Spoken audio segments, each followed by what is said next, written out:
We trained about 1,400 mediators in the entire state. The attempt to train more than 800 more by December 2025 is what we aim at. We aim to take the mediation movement to the taluka level, where we have identified approximately 63 new premises. Our biggest handicap today is that we do not have adequate premises where we can have people come to identified mediation centers. We have identified for the time being 63, and we, with the help of the government, aim to have some more infrastructure on this. Now, generally the perception is that whenever advocates come to handle a case, the resolution is delayed. But the presence of advocates, senior advocates, designated senior advocates from all across the country certainly belies that perception. Now, while we are training mediators, the biggest challenge today, what I feel, is that a 40-hour training in mediation skills may not be itself enough. Now, the question is that when a case gets referred for mediation by the court, now we have a panel of mediators. The mediators are seen on the basis of their training, but there is no audit as to what is their capacity. Just imagine to trust, say, a graduate who has freshly graduated from a law college and entrust a case to him, saying that you now handle it, is difficult. So his ability to handle a case and to nudge and navigate the parties to an amicable resolution of dispute is something which we cannot expect from a mediator only because of the fact that he has undergone a training of 40 hours. Now the question therefore is, with a view to avoid that golden opportunity which the court gets when it refers a matter to the mediator, that opportunity should not be lost because of the incapacity of the mediator, because there is no method of judging his skill. Therefore, there has to be some mechanism, some certification, some standardized method of determining as to whether the case which is being handed over to him will see some successful fruition or not.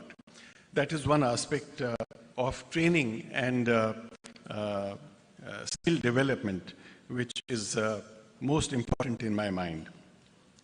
Second is integrity. Now, we have all seen that arbitration was a success. Many judges, retired judges, bureaucrats took to arbitration because it was lucrative. Today, the situation is that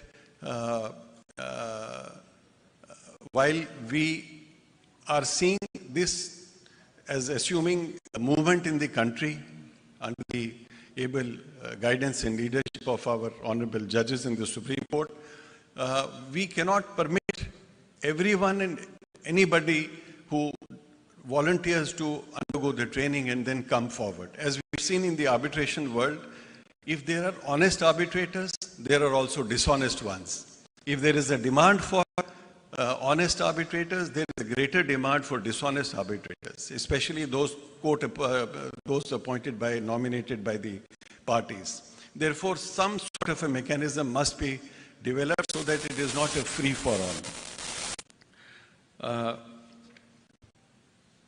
I know that there is a time constraint. Therefore, I hope that the deliberations of this conference help build a system of justice that heals, that restores, and that empowers our people and our economy to move forward. Thank you very much.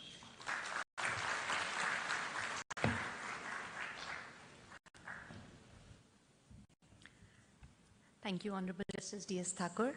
I now call upon Honorable Chief Minister of Andhra Pradesh, Shri Chandrababu Naidu Garu.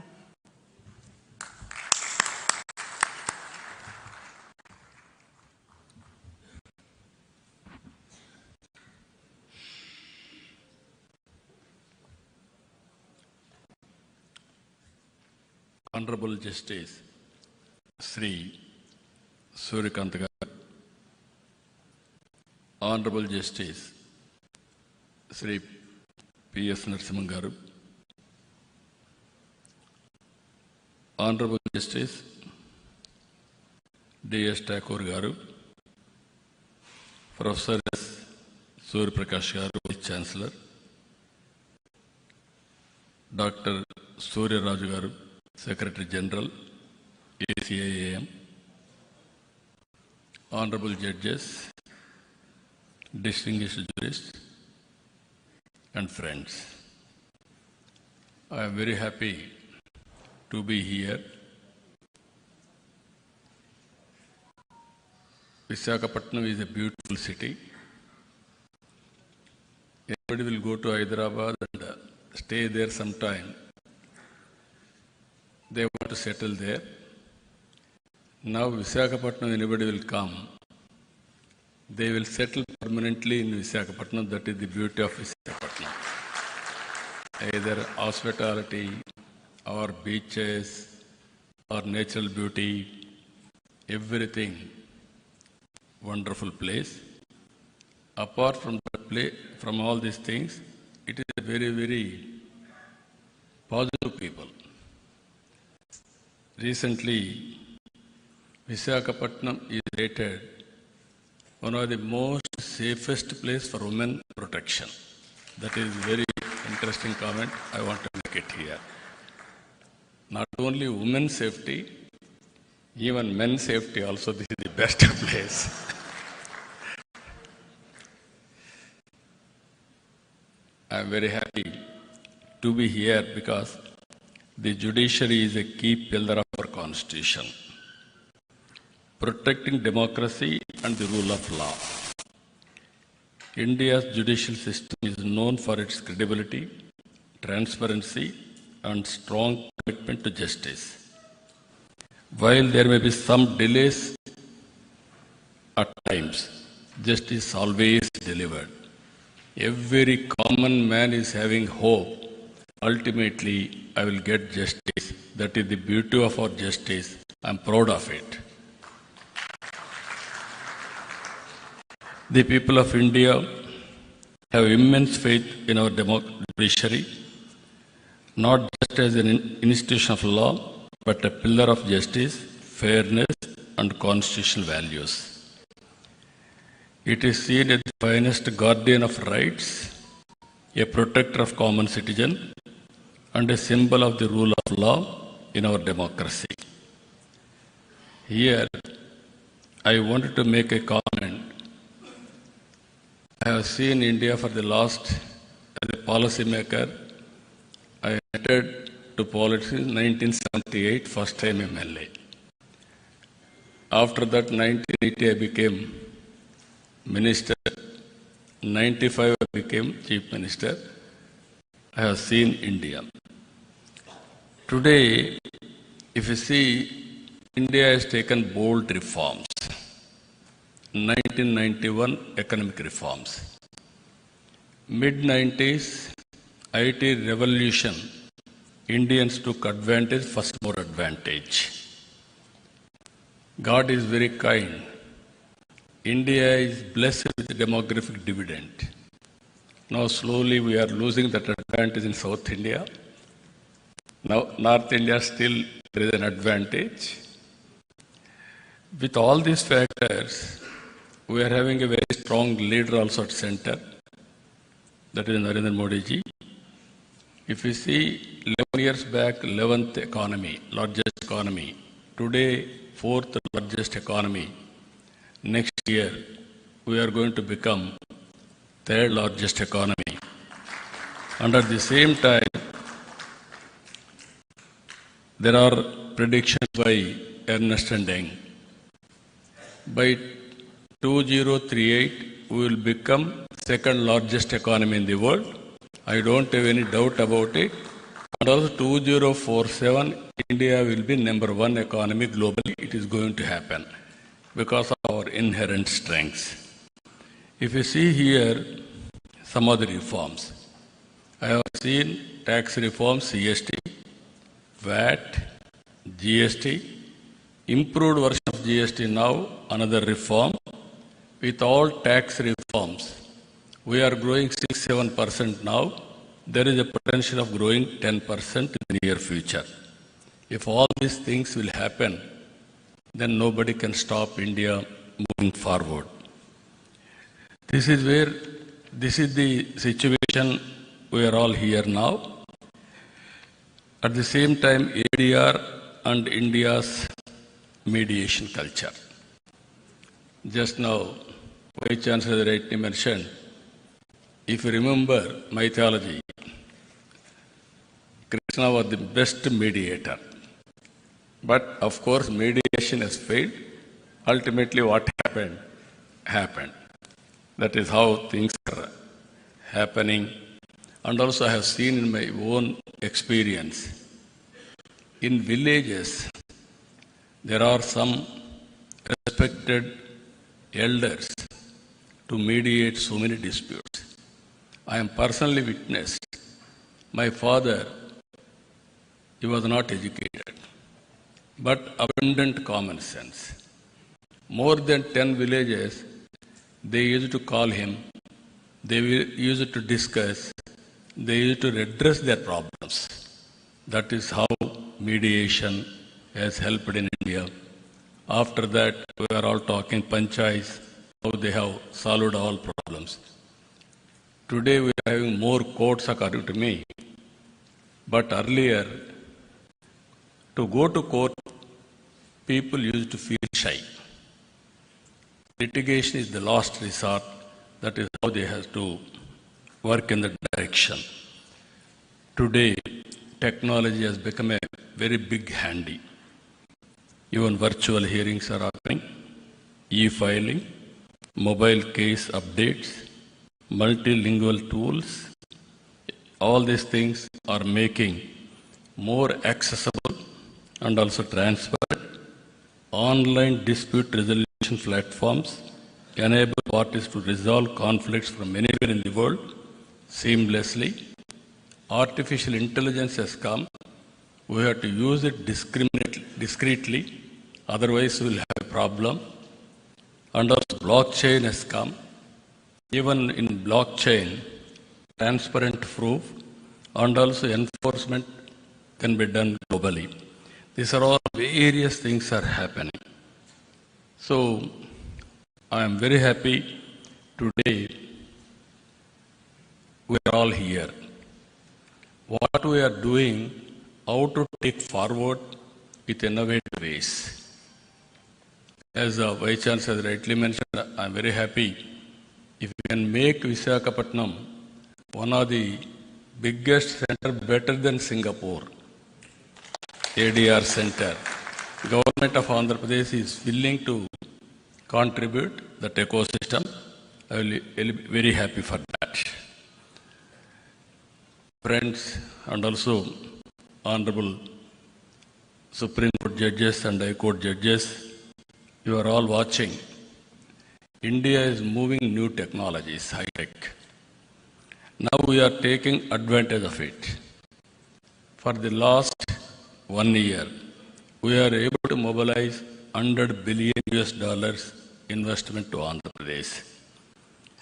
Now, next month, Google is going to come here, and also TCS is already here, and also Cognizant is coming.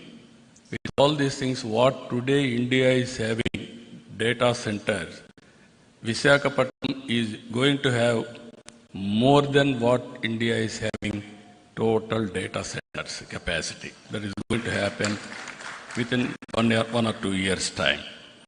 And also, we are going now Quantum Valley. America is having Silicon Valley. They are proud of it. India, we started recently Quantum Valley. First quantum computer is going to operate from Amaravati by January 1st. It is going to happen. We will be the 6th country in using Quantum Valley, quantum computing, and also having quantum computer. Even space technology, you are all aware. Earlier, by seeing TV, we used to enjoy, also inspire. Now we are starting Space City. America is having SpaceX. We are having Space City now. We are going to launch very soon private satellites from Space City is near Tirupati. Now, wars we are doing. Earlier we need more manpower. Now drones are enough. All technologies are going to happen.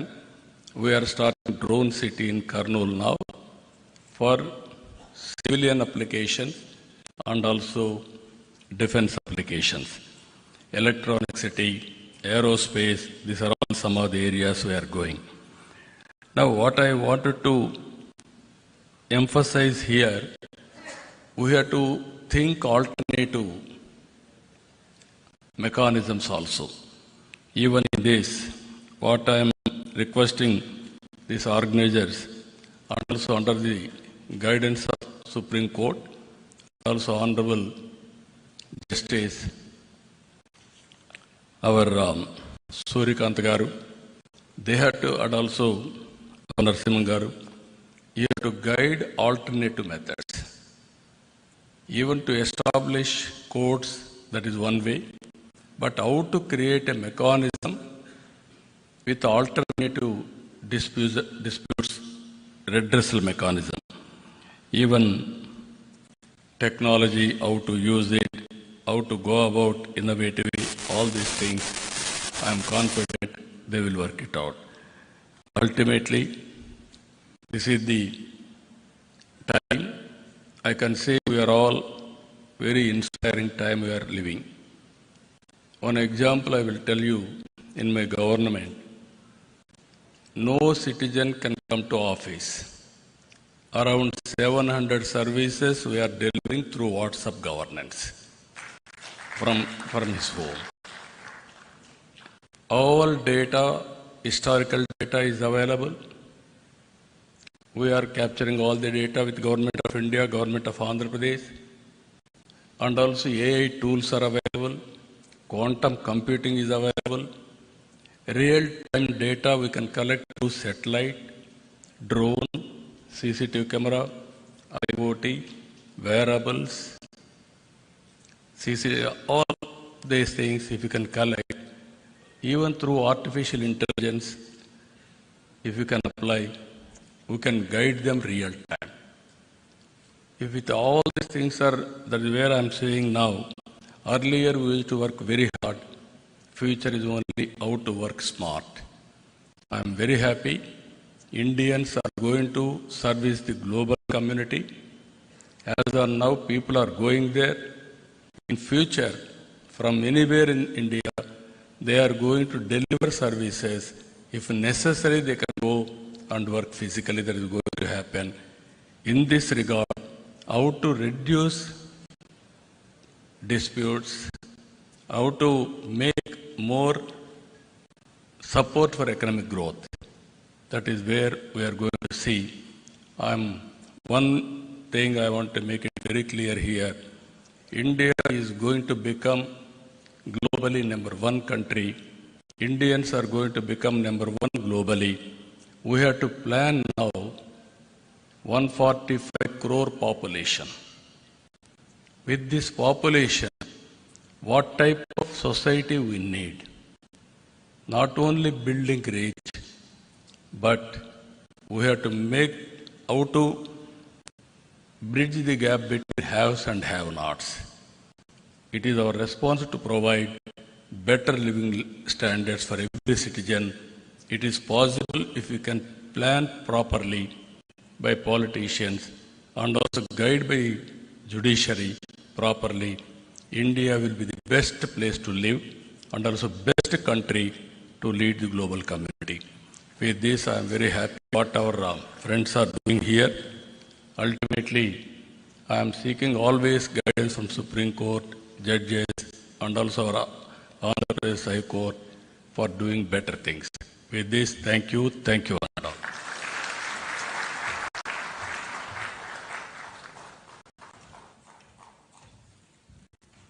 Thank you, Honorable Chief Minister. I now call upon Honorable Justice P.S. Narasimha, Judge of the Supreme Court.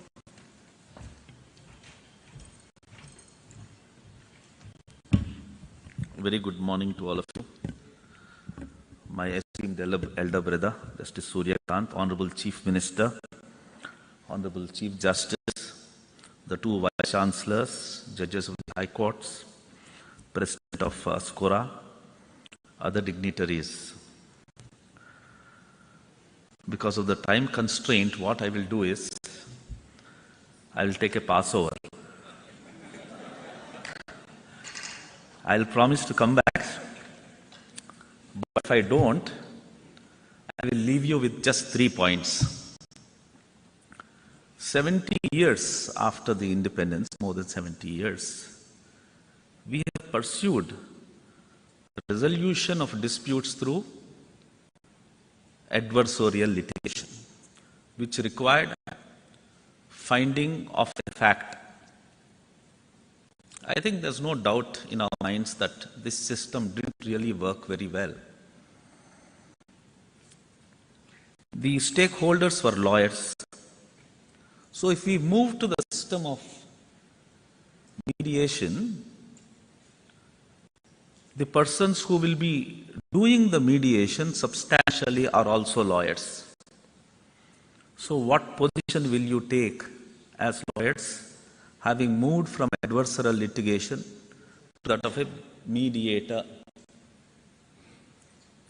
From logic, you will shift to trust. It is trust and trust alone which will help resolve disputes through the process of mediation. So you must learn that technique. It's a facet of the heart, how you win the heart and enable the persons involved in a dispute to trust in you. That's the process, reflect on that. The second point I would want to make is mediation must be closer to people, which requires you to know what people are, how they live, how they fight, what are their aspirations, what are their fallacies, what are their weaknesses. To understand, the most important element is language. So you must be closer to people, closer to their language, closer to their culture. The third point, which I will leave you with this, we experimented with one alternative dispute resolution, that is arbitration. Arbitration was hijacked by the elite. Elite in the sense of, not pejoratively, for commercial purposes. It was intended to be a very simple process where an arbitrator will come and resolve the disputes. Instead, it has been a technique for commercial transactions, and so far as small issues like a fight between two neighbors about a wall in a village, two brothers fighting for partition, they have to suffer civil court litigation. And arbitration is not available. My fear is that same thing might happen even to mediations. Mediation must be kept simple. As easily as possible, the disputes should be resolved. And what are the methods by which these three things that I have indicated can be achieved? I will discuss with you. Mediation is very close to my heart. If I come back, I will participate in one of those sessions and share my thoughts with you. Thank you very much. Thank you.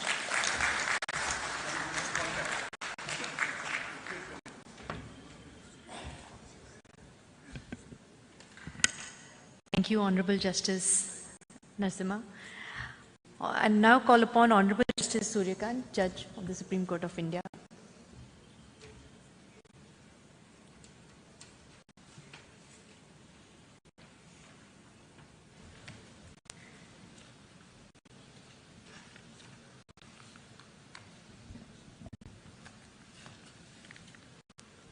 Shri Chandrababu Naidu, Honorable Chief Minister of Andhra Pradesh,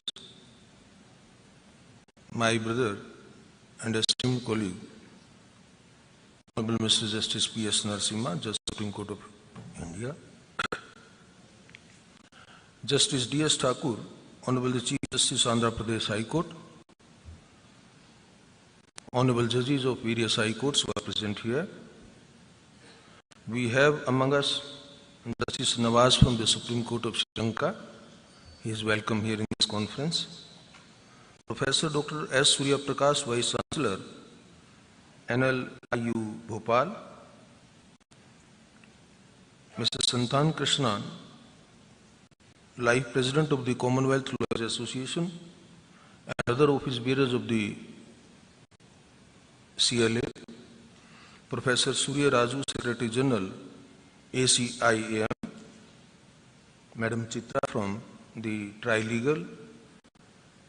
Senior advocates from the Supreme Court,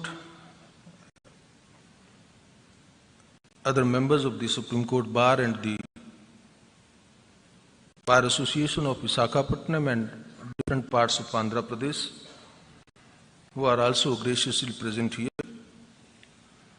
Mr. Nayyar, Mr. Jain, and other officers of the SCOLA, members of the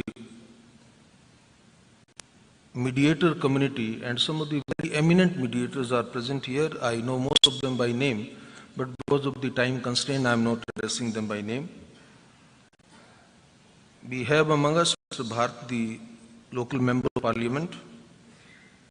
Other distinguished guests, we have Dr. Renu Raj from the United Kingdom. She is also with us.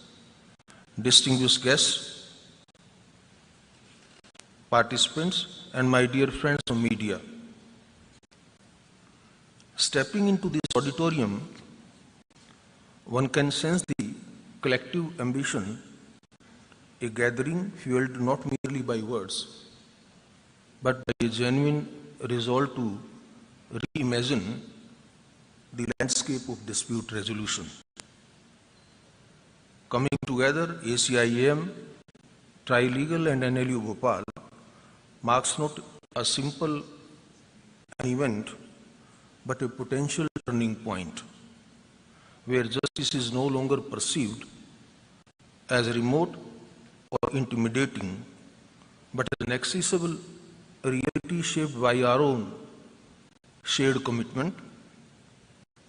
Justice in 21st century, let's commit ourselves, is not an aspiration, it is our responsibility.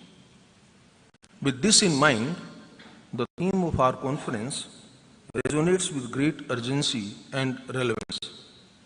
Today, justice must extend far beyond the confines of courtrooms, permeating our communities, businesses, and families.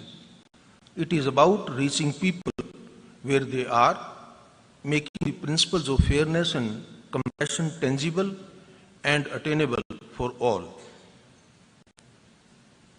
This forum challenges each of us to push past routine, embrace innovation, and build solutions that are emphatic and truly effective for our times. Our Constitution does not view justice only in the narrow sense of adjudicating disputes.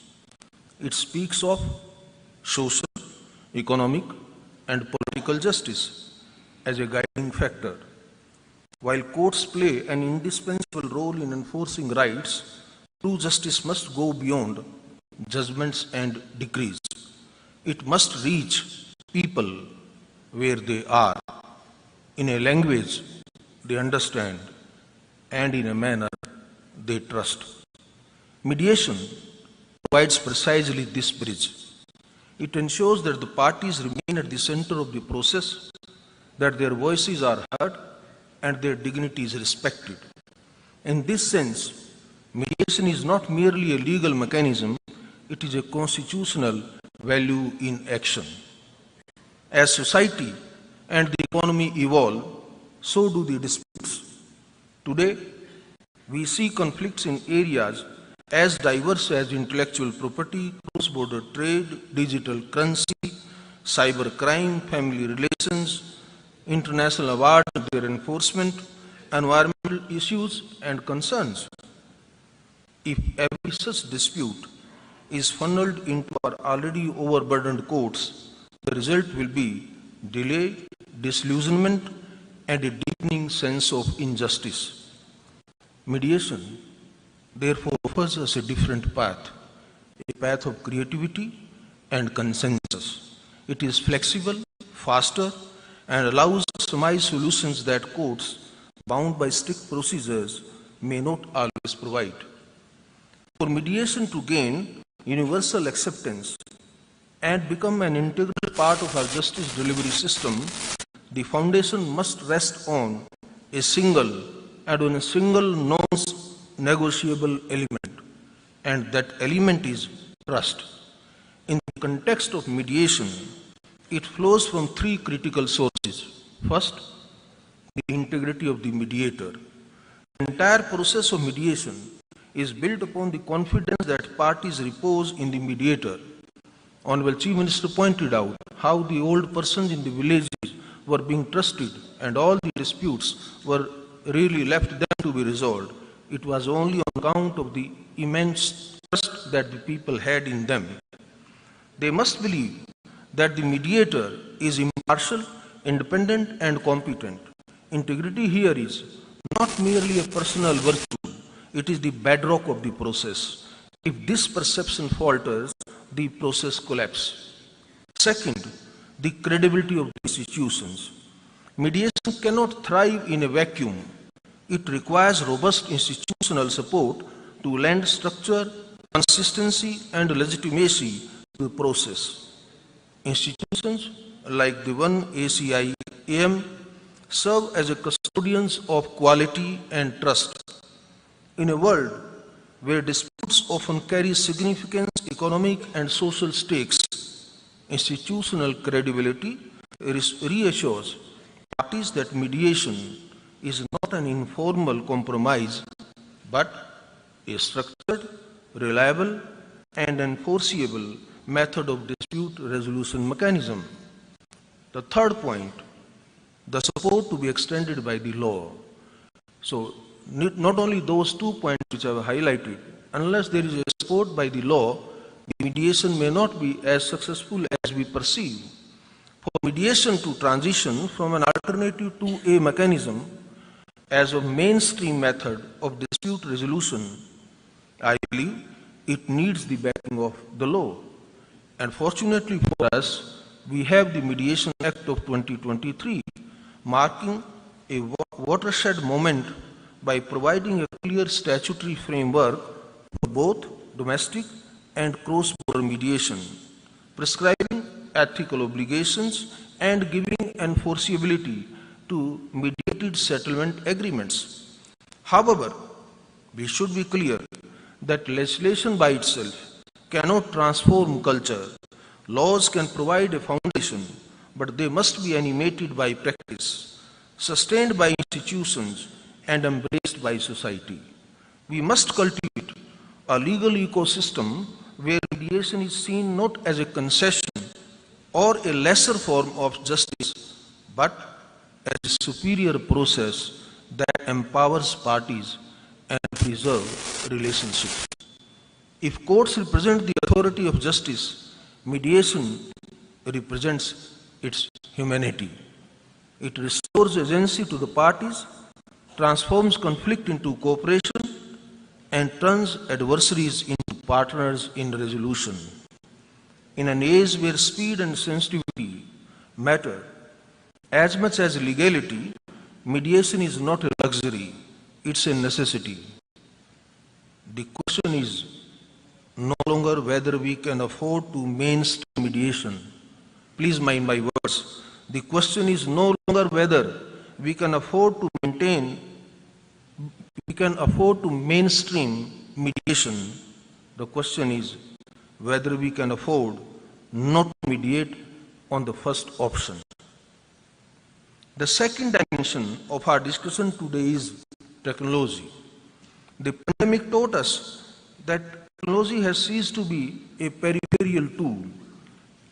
It has become an integral component of legal processes, reshaping the contours of dispute resolution worldwide. It leveraged thoughtfully,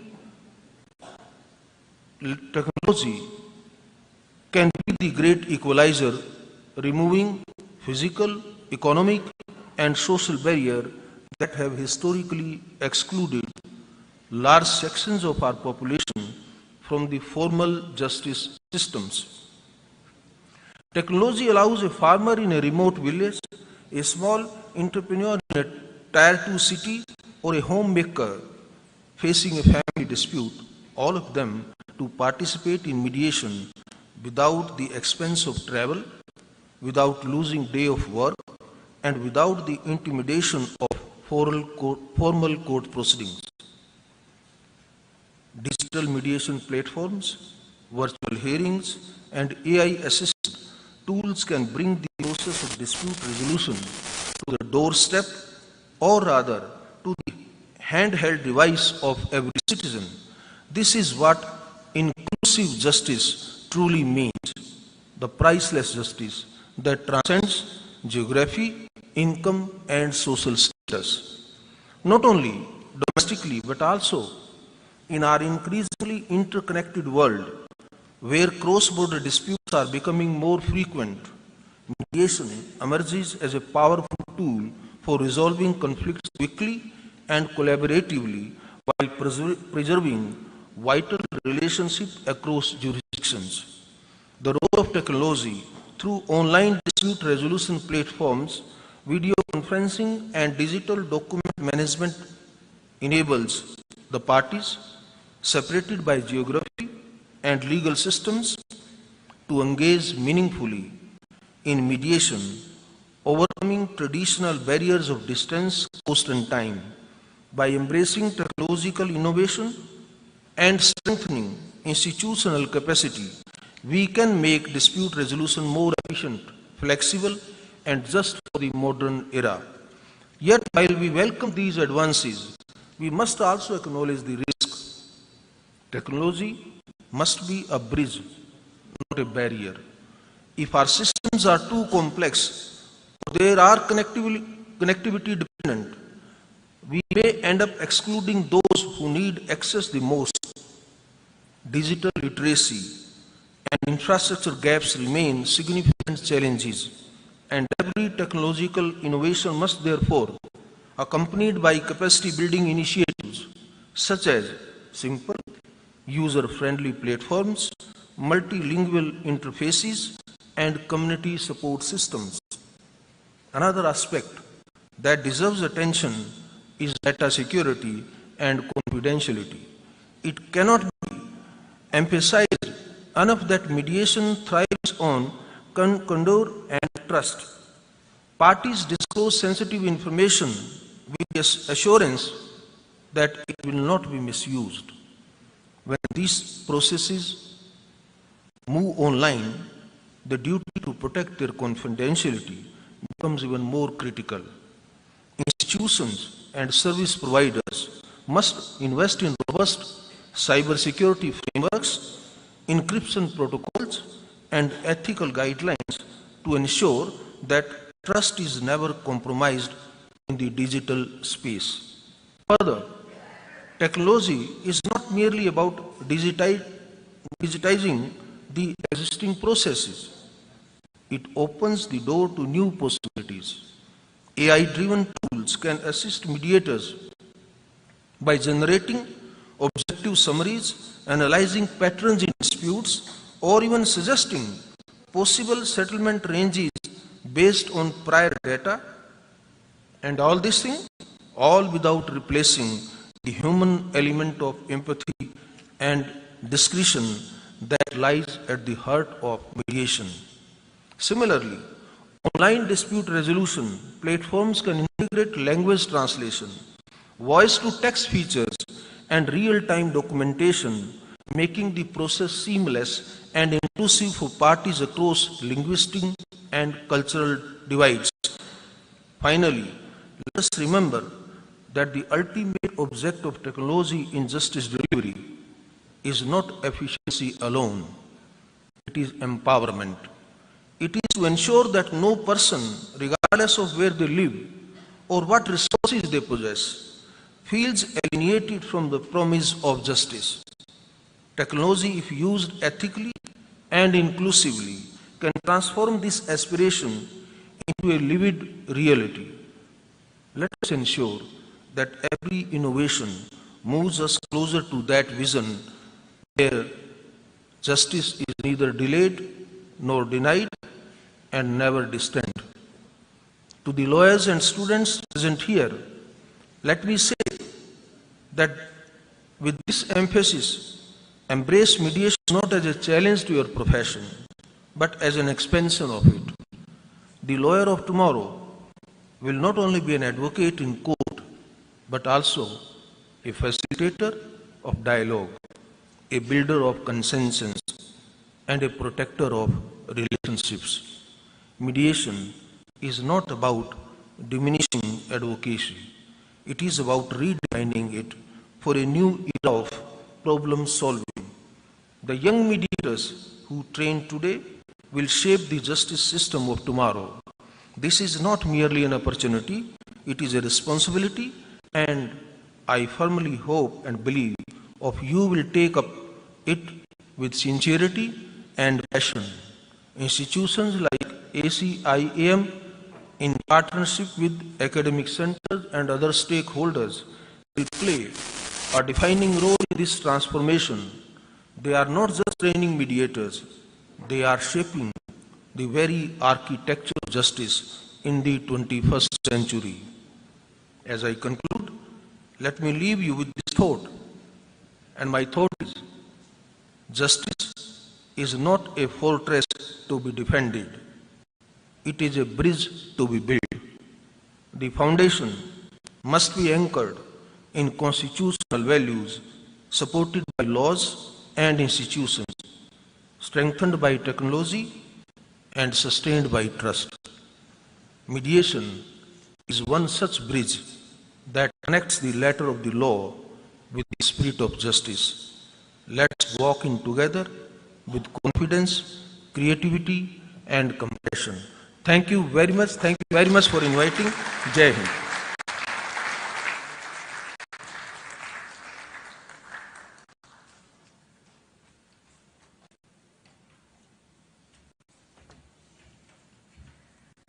Thank you so much, honorable dignitaries.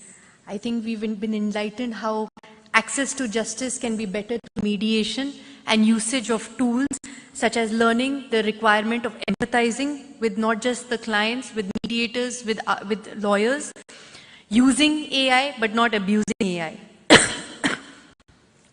Visakhapatnam through ACIAM will truly be the next mediation hub, not just in India and definitely the world over. With this, I call upon the website launching, if that can be done.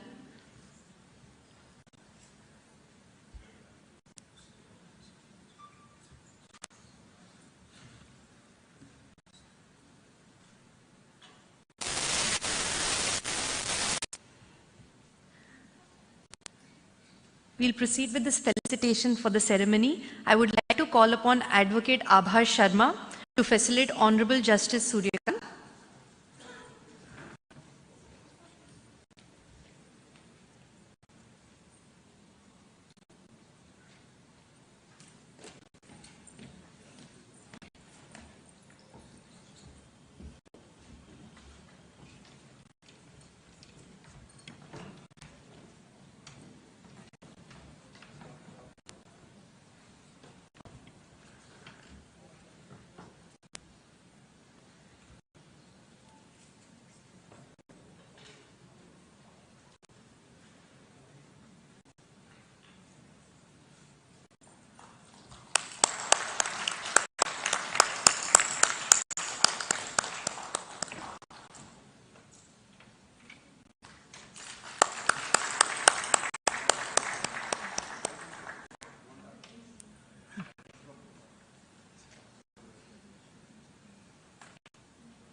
We would now like to call upon the co-founder, ACIAM, Mrs. Nikita Upalati, to facilitate Honorable Justice P.S. Narasimha.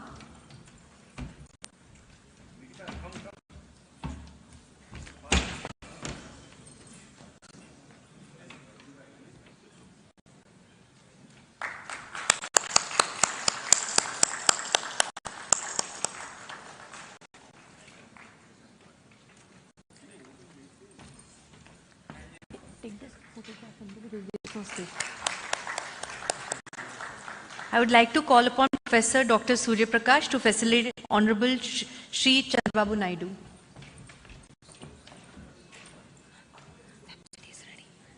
They are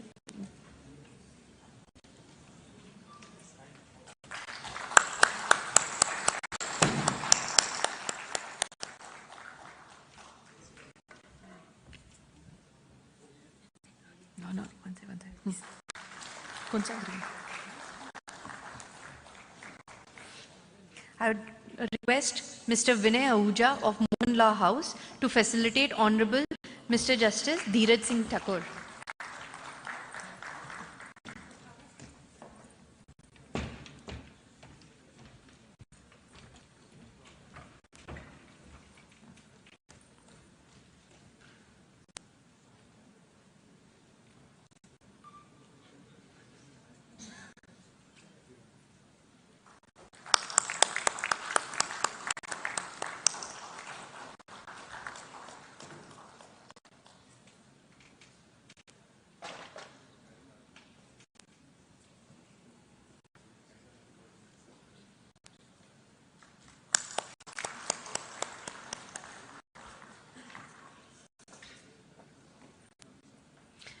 We now also proceed with the launch of the website of ACIAM.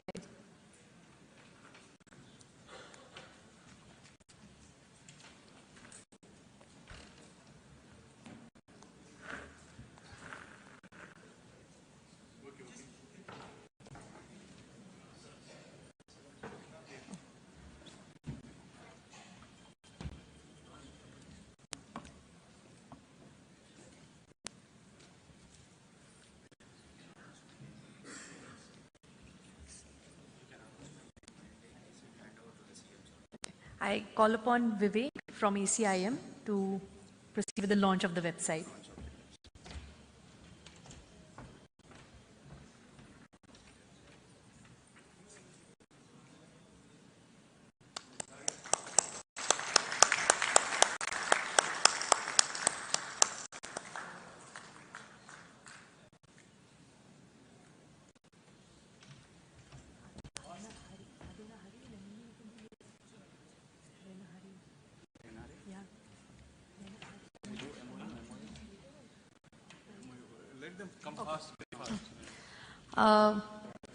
For the MOU, we will call upon Professor Surya Prakash for NLIU Bhopal.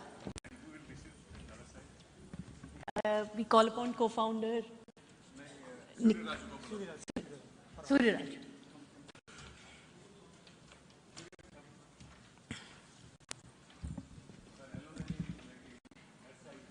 In the meanwhile, can I call upon Nivaran, Ms. Nandini Gore?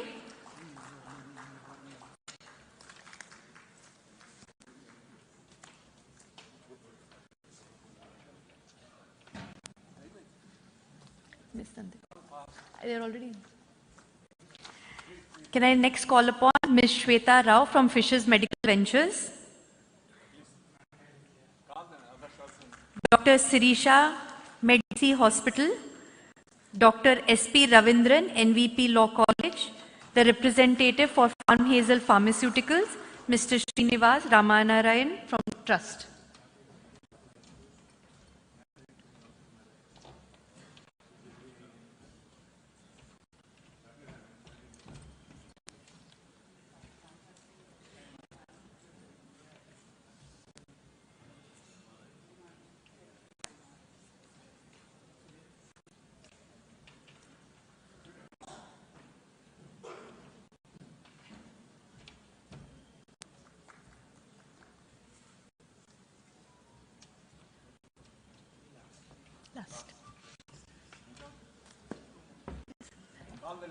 I've already called. They've not. Yeah, later.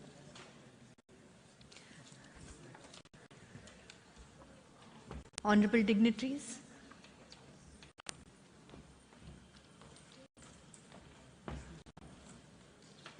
Yeah.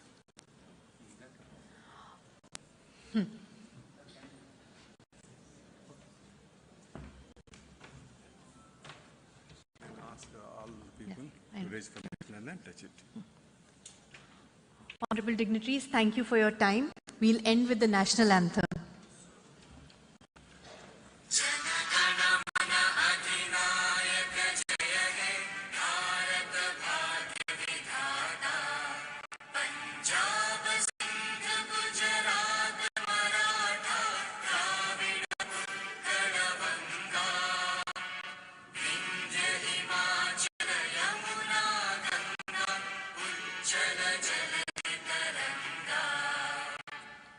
Shubh